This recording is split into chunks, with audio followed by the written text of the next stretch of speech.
Hi guys. So today I want to talk to you about the emotional cycle of deployment. You never know what emotions are going to hit you when you first find out that your partner is deploying. Even if you've experienced one before, there's a lot of factors in your life that can change how you feel. Whether you have children, the size of your home, whether you work or not, your family dynamic. So there's different emotions that come at different points of a deployment as well. So the first one that we're going to talk about is the anticipation of the departure. During an anticipation of departure, you might find that more arguments are sparking during this time. What a strange feeling. You think you'd make the most of your last few days together, but it's hard to overcome the feelings of loss, the fear of being alone, and then the guilt for feeling angry, and sometimes it comes out as arguments. The second one is still occurring before the deployment. It's called detachment and withdrawal. Now this one's very common, maybe you've experienced it before. It's the anticipation of the loss, yes. However, you start to create an emotional distance, sort of a barrier for yourself because you know that you're going to need that soon. The next one is called emotional disorganization. This is after your partner has left and you start to realize that you have a whole new role that you have to adjust to.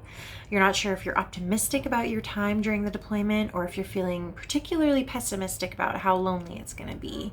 So you're a little disorganized. Next one's recovery and stabilization.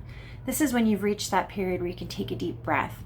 You start to feel a sense of pride when you've mastered something that maybe your partner always took care of in the house.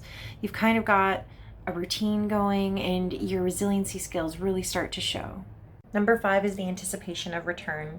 You start to feel really excited about your partner coming back, but you also have that buried anxiety about it. After seeing them for so long, so much has changed.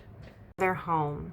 This is when you start to have the return adjustment and renegotiation. So all those roles that you had to carry while they were away, you start to redistribute amongst yourselves. You also have to consider the immense happiness, but also the territorial over the duties. And this can cause a lot of stress between the two of you. Next one is reintegration and stabilization. This is the last step when hopefully the deployment stress has started to wash away and you can develop a new normal. It's important to remember that while this is a cycle of emotions, there is no correct or incorrect timeline. Everyone's going to come into their feelings in their own time, and there's no wrong feeling. If you're struggling with any of the stages of the cycle of deployment, we're here to help. We can listen, we can give you feedback, we can give you some solid resources to help you cope. Email us at deployments@trentonmfrc.ca.